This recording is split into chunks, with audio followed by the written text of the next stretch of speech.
Finally 10 বছর বাদে মুক্তি পেয়েছে ধূমকেতু টিজার, এবং যেই সিনেমাটা আমরা 14ই আগস্ট পেতে চলেছি, এবং দেবের ফ্যানেরা অনেকদিন ধরে এই সিনেমাটার জন্য ওয়েট করে আছে।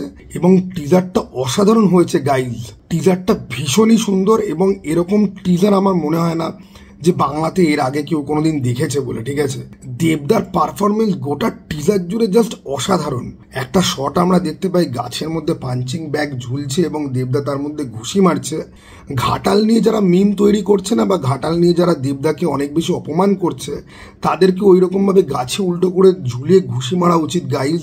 এই ব্যাপারে আপনাদের কার কি মনে হয় আপনারা কিন্তু কমেন্টে লিখে অবশ্যই জানাবেন। এরপরে আমরা দেবদার একটা কালজয়ী অভিনয়ের আমরা দেখতে পাই। একটা আয়নার সামনে দেবদার জিভ বার করে চিৎকার করছে ফ্রাস্ট্রেশন থেকে, এবং আমরা টিজারের মধ্যে বুঝতে পারি যে তার ক্যারেক্টারের কোনো দোষ নেই, তাকে ফাঁসিয়ে দেওয়া হয়েছে এবং 10 বছর ধরে সে সার্ভাইভ করে আছে কোনো মতে। মৃত্যু তার পেছন কিন্তু ছাড়ছে না। এটা কিন্তু একটা মেটা টিজার হয়েছে গাইজ। দেবদার ঘাটালের এমপি বা দেবদার পলিটিশিয়ান হিসেবে যে জার্নিটা, বা দেবদার যে যন্ত্রণা, কারণ দেবদা কিন্তু পলিটিক্সের পেছন ছেড়ে দিতে চায়, পলিটিক্স দেবদার পেছন কিন্তু ছাড়তে কিন্তু চায় না। দেবদা পার্লামেন্টে গিয়ে যে কথাটা বলেছিল এবং তারপরে যে কেন সে আবার ফেরত এলো, যে রাজনীতি কিন্তু দেবদাকে ছাড়তে চায় না। তো দেবদার এই যে যন্ত্রণা রাজনীতির সঙ্গে, সেই জিনিসটাই কিন্তু টিজারের মধ্যে মেটা হিসেবে কিন্তু তুলে ধরা কিন্তু হয়েছে।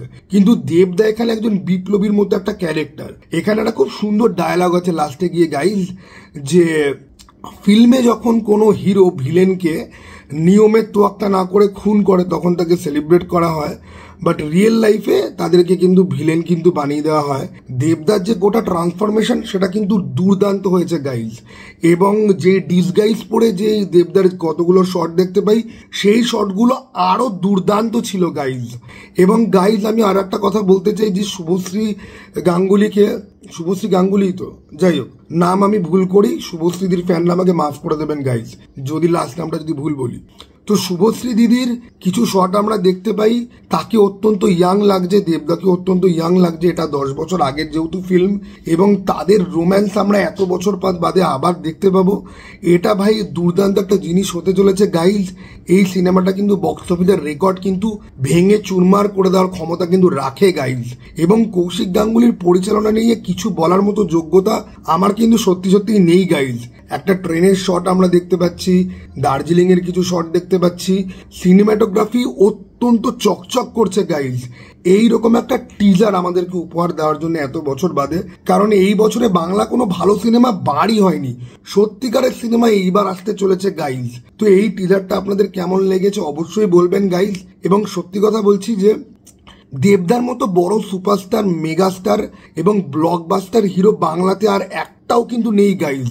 এই সেম কথাটা জিদ্দার নেক্সট কাজ যখন আসবে তখন কিন্তু আমি আবার রিপিট করব গাইজ, ওকে। কিন্তু ব্যাপারটা হচ্ছে কি, যে দেবদার মতো সেরা অভিনেতা জাস্ট নেই গাইজ। এবং ধূমকেতু যেরকম 100 বছরে একবার বা 1000 বছরে একবার, এই ইনফরমেশনটা আমি ভুলও বলতে পারি গাইজ, কারণ আমি অশিক্ষিত।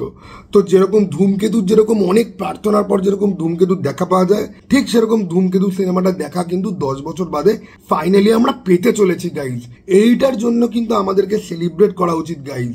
আর যেই সমস্ত অসভ্য, অশিক্ষিত, বর্বর ছেলেরা ঘাটাল নিয়ে খালি মিম বানাচ্ছে, তাদেরকে রিকোয়েস্ট করব দেবদার পোস্টটা গিয়ে চেক আউট করো গাইজ। দেবদার কোনো দোষ নেই, তিনি আমাদেরকে আর কত দেবেন? তিনি অভিনয় করে আমাদেরকে আনন্দ দিচ্ছেন, পলিটিশিয়ান হিসেবে আমাদের জীবনকে আরো বেটার পজিশনে নিয়ে যাচ্ছেন গাইজ, ওকে। সেখানে দেবদাকে নিয়ে লোকে কুৎসা করছে গাইজ। এই সমস্ত গাইজদের উদ্দেশ্যে আমি বলতে চাই যে এরা হচ্ছে কি আসলে ব্যাড গাইজ। সিনেমাতে আমরা ভিলেন দেখতে পাই, বাট রিয়েল লাইফে এই সমস্ত ট্রোলার মিমানরা হচ্ছে কি আসল ভিলেন গাইজ। এই ভিলেনদের সাথে কি করা উচিত গাইজ আপনারা কমেন্টে লিখে অবশ্যই জানাবেন গাইজ। ধূমকেতুর টিজার কিন্তু অসাধারণ হয়েছে। আশা করছি এই সিনেমাটা 25 কোটি টাকার একটা বিজনেস কিন্তু করতেই কিন্তু পারে। প্রথম দিন মিনিমাম 1 কোটি বা 1.5 কোটির বিজনেস কিন্তু হয়ে যাবে গাইজ। এবং আপনাদের এই সিনেমার টিজারটা কেমন লাগলো গাইজ, তার জন্য কমেন্ট বক্স খোলা আছে গাইজ। অবশ্যই লিখে কিন্তু আপনার ভেতরে কি ফিলিং জাগ্রত হয়েছে, কি মনোভাব, সেটা কিন্তু জানাবেন গাইজ। দেব শুভশ্রী রক্স গাইজ। চলুন টাটা বাই, আবার যেন দেখা পাই।